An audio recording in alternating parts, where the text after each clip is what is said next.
want to interrupt that song because we've got a special edition of the latest news to keep you in the groove with Maya. Maya, why is this edition so special? Because Gloria, Calderón, Kellett is calling in. Oh my gosh. Gloria, how are you? I'm good. How are you all? We are doing so good. Thank you for spending time with us. Maya, take it away, girl. Okay, so my first question for you is, what got you interested in writing?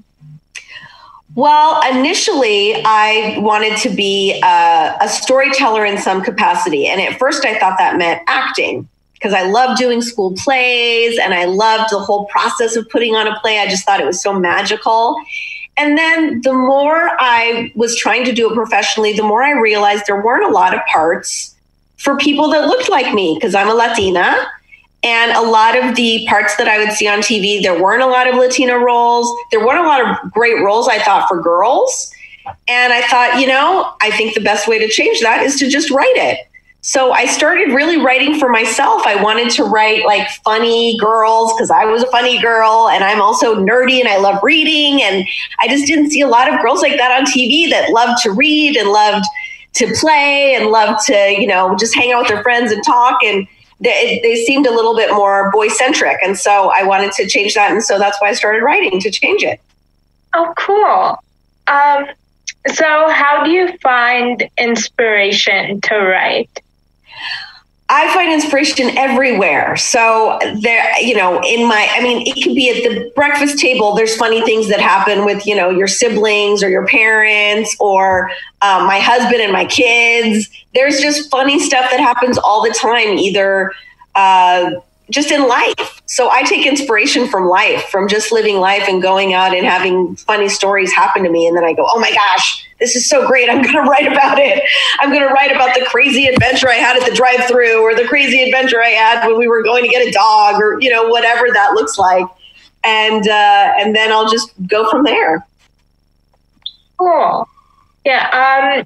And I just have to say, I love how you, write female characters, because there are shows that I get so mad because I'm like, really, no girl is like that, or like movies. And so thank you. That means a lot to me because that's the whole reason I did this. So what is your favorite thing about, so I know you're a founding member of And Donkey Makes Five. So I was wondering what your favorite thing about sketch comedy and stand-up comedy is. Well, what I love about sketch comedy is that it's so silly. It's just so silly. You come up with these, like my favorite sketch that we wrote. So I was the only girl on it was 4 boys and me. And I would sit down and again, felt like I'm representing all the girls out there, right? Because we're really funny too. And some of my favorite sketches were like playing, we did one sketch where we were all characters from cereal boxes. We were all having a fight about who was the best. And somebody was Captain Crunch and somebody was Toucan Sam. And so, and it's silly and fun. And I just love the play of all of that. And then there was one of my other favorite sketches was that joke. Oh my gosh, the punchline is 7, 8, 9. Like, oh yeah. What's that joke? Now I'm forgetting it. I know there's a kid out there that knows this joke. It's like, I'm forgetting it why too. was 7 afraid of 9? Because why was 10 afraid of 7 or something like that? 6. Yeah, because 7, 8, 9. Yeah, so 6 afraid of 7. There you go. Yes. Because 7, 8, 9. So I loved that. I loved the pun of it. And so I wrote a whole sketch about everybody was playing a number, and 7 we were like interrogating 7 for eating 9, and it was so it was just so that it just makes you, I think sketch comedy is really fun because it's so out of the box. It doesn't have to be grounded in reality. It can just be silly. So starting off with that kind of writing just freed my mind to like think of like there's funny stuff in anything, in cereal, in numbers, and it was such a great way to start my comedy writing career, because you just start thinking what's silly about everything in our life, about everything that we're doing. And it just made me look at the world in a different way. Oh, cool. So you also act and you've guest starred in several shows, including One Day at a Time. And so I was wondering, do you prefer acting or writing? I prefer writing. I love acting. It's so fun. And it's the whole reason I started this. But I like the control of writing, because every day I can't just wake up and say, I want to act today, whereas I can wake up every day and say, I'm going to write today. So especially like right now during this pandemic where all of us have been home and trying to stay safe, writing has been such a great outlet for me. I get to write how I feel about this moment. I get to write how I feel about, and sometimes it's happy stuff and sometimes it's sad stuff. And all of it is good because I'm processing my feelings through writing. And sometimes the writing is just for me.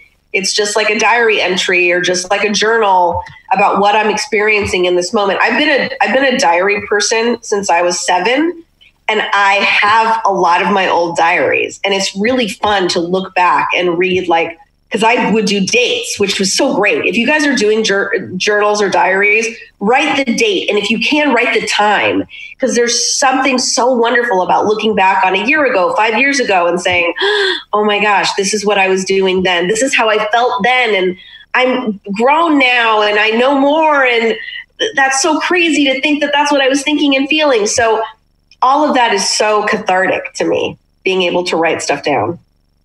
Oh, cool. So what is the most fulfilling part of directing? Well, directing is really fun because you're kind of, okay, this is really the truth. It's like, okay, I played Barbie dolls. That was my thing. I'm old. Okay. So I played Barbie dolls when I was a kid, and I played Barbie dolls longer than I pretended that I was done playing Barbie dolls, but I wasn't, because I was embarrassed that I still played Barbie dolls into like 14, 15. I played Barbie dolls for a long time. I think that's totally okay. Yeah. Barbies is directing. If you're playing Barbies, you're directing. You're saying where the Barbies are going. You are determining who's wearing what, who's coming in when, it was literally directing. And I didn't realize until I was older, oh my gosh, all of those years, I wasn't just writing the story, I was visualizing the story. And the same is true with Legos. Like, I play Legos a lot with my kids now. And now when I block scenes, sometimes I will use Legos to block my professional scene, because I need to know where the actors are standing, especially there's a lot of actors in a scene. So I will take I will literally take, the green Lego thing and I will Lego the set with like different blocks. And then I will block the scene using Lego figurines. So like Wonder Woman will be Rita Moreno, and it's so fun to do it that way. And it's like, basically I was like, oh my gosh, I should have been playing with those Barbies for my whole life. Like, basically I've grown up and I get to play with Barbies and Legos, but they're humans. It's crazy. So how did the idea to reimagine One Day at a Time from the 1970s come about? So Norman Lear is a TV icon. He is a man that has been making television since, oh my goodness, 50s, 60s until now. So he is 97 years old. And he's been making TV for a super long time and been making really important TV, really like putting underrepresented voices on TV forever.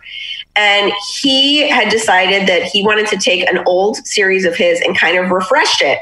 And the premise of the original series was a single mom raising 2 kids. And when he put that show on in 1975, it was the first time a single woman who had been divorced had been on TV as the lead character of a show. So it's so interesting because now divorce is all around us and it's not a big deal. But back then it was like wild and new. And so it was really amazing to have this divorced single mom out there being amazing and raising 2 kids. And they wanted to do a Latino version of the show. And so they came to me and they said, what do you think about this? And I was like, this sounds amazing. So I came on and started to work on infusing the show with my experience as a woman and as a mom, because I have 2 kids.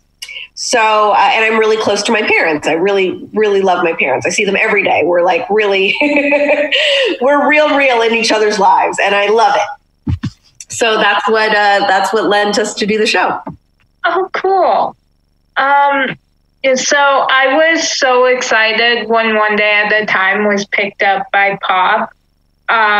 Because I cried when Netflix said it wasn't renewing it, because I just love that show, and how it deals with so many important issues with humor and honesty. And I was wondering, have you had a favorite episode? Gosh, my favorite episode, I have so many. That's so hard because I have so many, but I really like the episode where we talk about the kids and what the kids are going through. Like the kids have to experience a lot of stuff, and it's really nice to be able to make a show where kids are, where it's okay, where we say to kids, it's okay to talk to your parents about stuff. You don't have to know everything. And this is where parents can be helpful, parents and friends, because Schneider is also like a parental figure. He's not their dad, but he's somebody who is very close to the family, who the family trusts to have around. And he is such an important figure too in trying to help raise these kids. And so whenever Alex and Elena are going through something and they can talk to Schneider or their grandmother or their mom and have a really frank conversation about what scares them or what they're worried about or what they're nervous about or a bad thing that happened or a great thing that happened.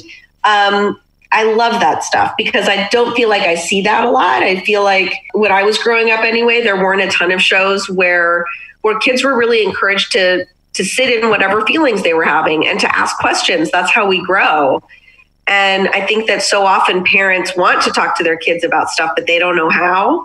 And they want a sort of roadmap. So sometimes when we're making the show, I feel like we're trying to provide a roadmap for parents and kids to talk to each other and say, hey, this is a model way to do it. Watch the show with your kid and maybe it'll start a conversation in your house about whatever is troubling you, whatever challenge you're currently facing. So that's the stuff that makes me really proud. And when I meet with parents and kids and they tell me stuff like, oh my gosh, I felt that. And I had a conversation that I was nervous about having with my mom or dad, then that's wonderful because that means that it's bringing people together. And that's my favorite thing. Oh, cool. So I love everything that you've worked on, and I know you guest starred in How I Met Your Mother, and I love that show. So I was wondering, can you tell us a little bit about that experience? Yes. Well, I was a writer on How I Met Your Mother, too, for 3 years. So I wrote a bunch of episodes of that show, and I got to act on it in season 5.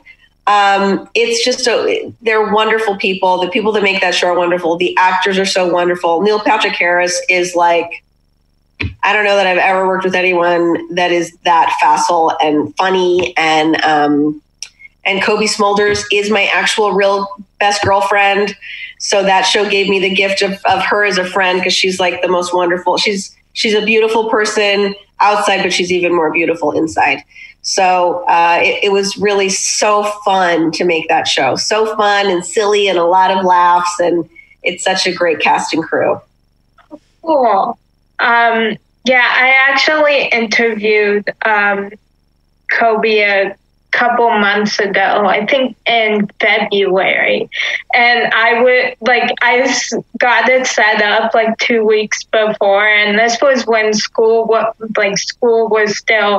wasn't online. And so I'd go in every day, and one of my teachers, I'd always go and see him, and I'd tell him how many days until I interviewed Kobe, and when I didn't see him, I'd like send him a message and tell him. She's just the best person. She's the best. Yeah. Person. Yeah. So, yeah, because I always talk to him about How I Met Your Mother and Stumptown, and yeah, so I was just so excited. She's the best. She's a great person and so talented. My God. You know, she does her own stunts for that show. Really? Yeah. Yeah. She's doing her own stunts. I think she's crazy. I'm like, it's Kobe, get a stunt lady in there. But no, she's jumping on the cars and she's that fight scene. Remember that fight scene in the that's her. Yeah. She's fighting that guy. She's unbelievable. She can do anything. That's so cool. So you directed the Alexa and Katie episode, Stupid Binder. Yeah. And Alexa and Katie is another one of my favorite shows. And I love that episode. And my mom and I watch it together. And so when the final episodes came out, we watched it, and I cried at the last episode. Well, my mom and I both cried. So I was wondering, do you have any fun stories or memories from working with the cast? Well, those two girls, Isabel and Paris, are such incredible. You know, I've now done a lot of directing and a lot of writing. I've been on a lot of sets. This was the first time I had directed a kids show, right? With like where the two leading characters were young people. Like normally they're, 40, they're a lot older. I was so stunned by how professional, how ready, those girls are so smart and so focused and were always ready, always knew their lines, always like up for anything. That episode also, Isabel's character had to learn lines and sneak out, and we had to do a lot of physical bits. And she was just down to try things. Like, I'll float in on the chair, I'll jump through she was just so much fun. And Paris takes her role as a cancer survivor so seriously. She talks to a lot of kids that have had cancer, and she really knows how important it is to present that and to make people feel seen. And so working with her and doing that hospital scene and then talking about her feelings about all of this, about surviving and about moving on. And again, that's a show that I think is so important in modeling how to talk to your friends and your parents about stuff that you're having trouble with. And that was the journey that she had in that episode. And then for me, the funnest part was I got to take a picture with the girls in the treehouse. Oh, so, yeah. I saw that on your Instagram. Yeah, I thought that was so cool because it's separate. These are all, it's not really, it's really about, I would say, like a foot off the ground. And we shoot it to make it look like it's in between those two things, but it's really just its own little set, and that's not a real tree. And but it was such a lovely experience being there. And I grew up watching Tiffany Thiessen, who plays Alexa's mom. She was like who I watched on TV as a kid. She was in this show called Saved by the Bell. So for me, it was like crazy. I was like, what? You were like the person on my TV. She was really famous. So it was also really exciting to work with Tiff. And everybody there is just, again, like I've been so lucky to work at places where people really care. And not only do they care about making it, but they're really thoughtful about who's receiving it on the other side of the television screen. They really care about trying to make an impact and trying to make a difference and trying to make kids feel really seen and heard. And so it was a pleasure to be there. I just loved every moment of it. Oh, cool. Yeah, one of the reasons why I love Alexa and Katie is there's never been a character like Alexa that I can relate to so much. And I remember watching it and I was like, oh, I wish I had a Katie. And then I realized my sister's my Katie. So now I call her Katie. I tell her she's the Katie to my Alexa. I love that. That's so beautiful. So I was wondering, so you're an actress, writer, and director. Is there one that you like more than the other?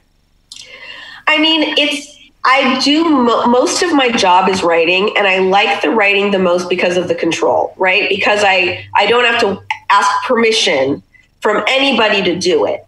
But in terms of I really love all three so much. All three are such fun and different things. One is the making of it. The other one is the execution of it. Writing is the making. You're creating the characters, you're naming them.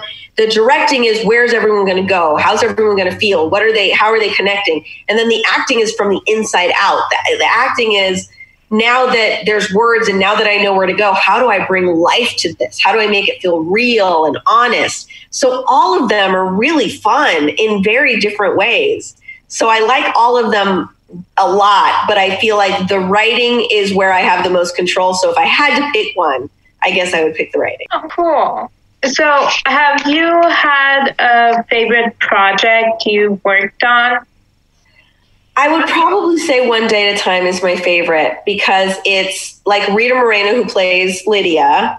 She actually is wearing a wig to look like my mom. So my mom and Rita look almost identical to each other.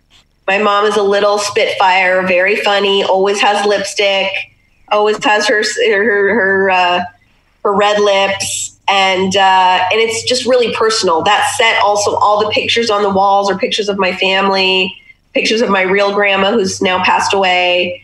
So that one just feels like I'm spending time with family members. So it's the most personal, and that's probably why it's my favorite. Oh, cool. So do you have any upcoming projects? I will. So I just sold a movie to HBO Max. And it's about two girls in the 80s growing up and living life. So that's going to be fun. I'm doing that with Natasha Rothwell, who was in Love, Simon, and she's also in Love, Victor. She's a very funny actress and writer. So we're working on that. And then I just started at Amazon. So for people who have Amazon Prime, I'm going to be making stuff there. I don't know exactly what I'm going to be making there yet, but that's going to be my new home for the next few years. So I'm hopefully going to make some new stuff there for you guys. Oh, cool.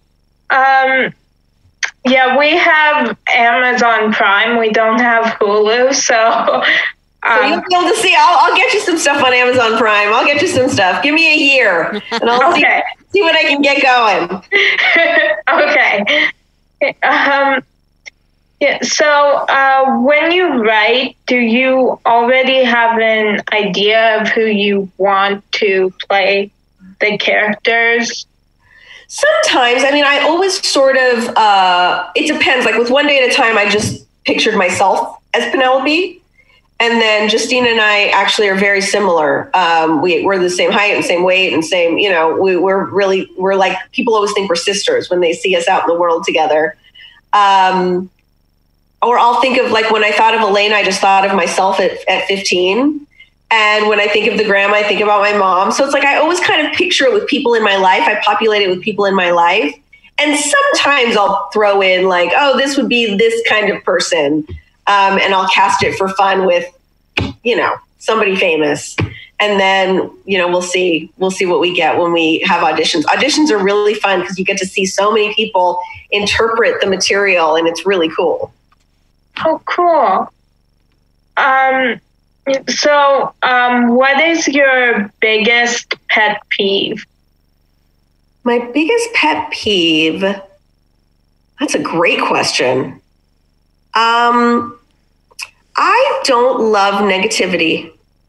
I have to say, I think that people, I don't like complainers. I think that, I'm really lucky. My parents came here from another country when they were 15 years old, and they came with a suitcase and they didn't speak English. And they have lived a life of hard work and gratitude. And every space they are in, they find the joy. And so it was really inspiring to me to grow up with people who had to face a lot of hardship, but and would say this is hard, right? Because there's something about I also don't like when people are living with rose-colored glasses and don't see the trauma or the experience. So they live through some very difficult things, and they acknowledge those things as hard, but then they find the joy in each moment. And so I really feel grateful that I came from people who could always find, the glass was half full, who, if there was a sliver of light, they'd find the light. And I think that has made for a happier life for me.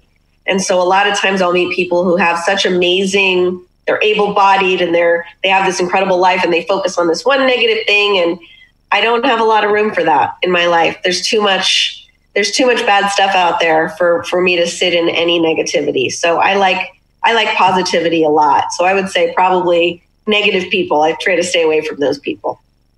Yeah, I agree with that. And I actually just wanted to tell you what you tweeted on Sunday. I think, yeah, Sunday. That just made my day. Because what did I say? I tweet so much, I don't even know. What did I say? You tweeted how you understand not everybody has a relationship with their dads, and so that just made my day, because not a lot of people realize that or say that they realize that. And so I just wanted to thank you for that, because you're welcome.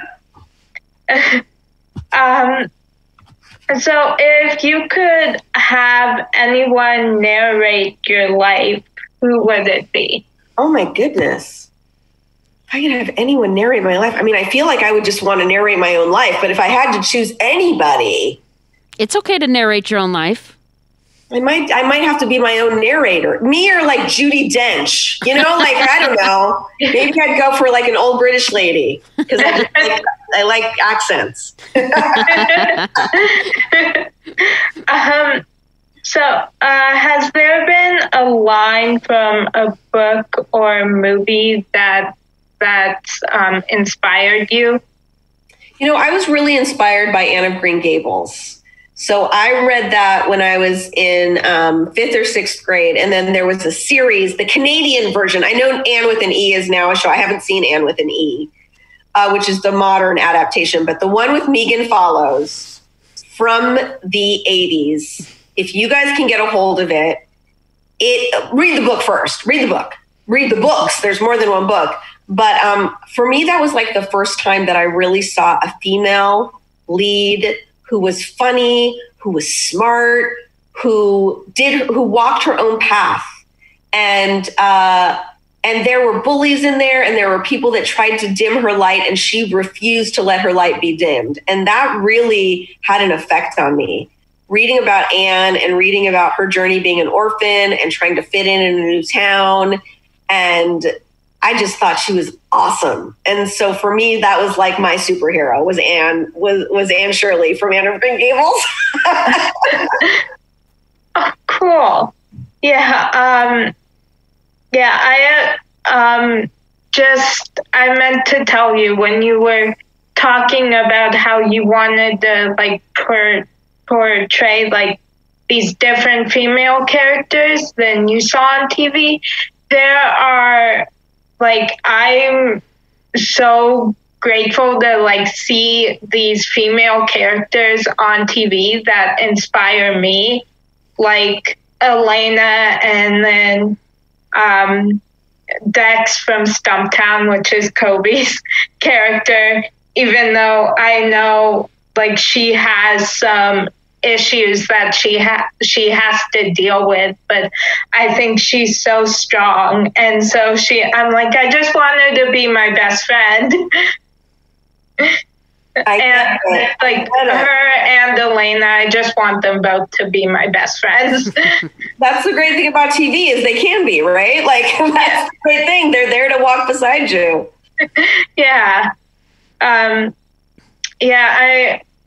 one of the reasons why I cried when Alexa and Katie ended was I felt like I was like going through high school with them, because when it first premiered, my sister and I were twins, so we were in freshman year, and so then it felt like we were like growing up with them. Yes. And just going through high school with them. So then I was really sad when they like put junior and senior year into one season, because I was like, I needed to be 2 seasons so we can finish high school with them. Right, I get it. So is there a show that you're currently binge watching? Oh my gosh, there's so much I'm currently binge watching. I watch a lot of TV because it's actually my job. Isn't that cool? It's my job to know what's out there. I just finished 2 shows that I loved. So I just watched Love Victor, which is the spinoff from the movie Love, Simon, and it's so sweet. I really, really loved that show. And then I also really loved Never Have I Ever, which is Mindy Kaling's show. And I just thought that was very charming. And I loved, again, a girl as the lead and a voice we don't get to hear from very much, which is an Indian American experience. And it was also a show about a girl who loses her father and what that does to her. And I thought that they did it really beautifully. So those were the 2 that I've seen recently that I just absolutely loved. My daughter's really into anime, so I've also been watching a lot of anime. And that's really fun. It's really a fun world. I love all the animation, and she's very, very into anime and reads a lot of manga. And so I've been watching some anime, some Fruits Basket and some My Hero Academia, and it's really cool. Oh, cool. During quarantine, I watched like the entire series of Parks and Rec, which I hadn't seen it before. Like, I'd seen a couple episodes, but not the whole series. So I decided I wanted to watch the whole series. And This is the best time. Yeah. My daughter and I have been watching Gilmore Girls. Me too. Show I loved, but she didn't ever get to watch it. And so we're having some very serious mother-daughter bonding while watching Gilmore Girls. Oh, cool. Yeah, my mom showed me and my sister that show a couple years ago, and we were obsessed with it. Or we became obsessed with it, and so now I've been rewatching that too. So good. Yeah. But my family and I have been watching a ton of movies, which has been really fun. Awesome. So what song would be on the soundtrack of your life? Ooh, so good. Obviously, Gloria, all the versions. There's a lot of versions I found out. My new favorite is there's a version from the 50s by a band called the Cadillacs. And I love that version. And then there's a Laura Branigan version from the 80s.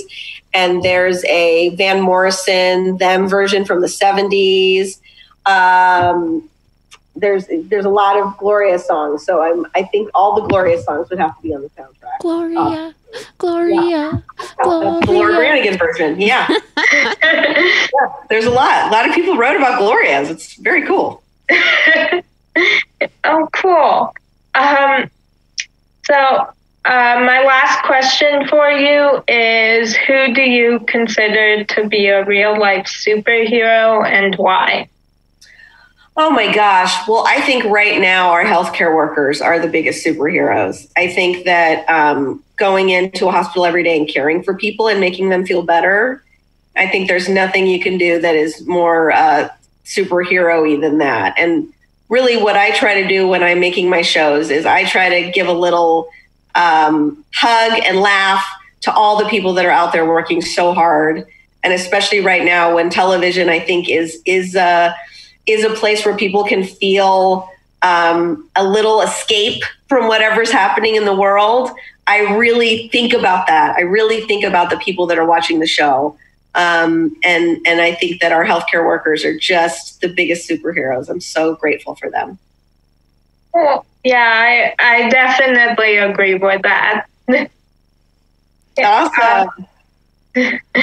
Yeah, well, thank you so much for calling in. I've been so excited to talk to you, and I can't believe this is actually happening. So, pleasure for me. You did a wonderful job. It was a great interview. Thank you.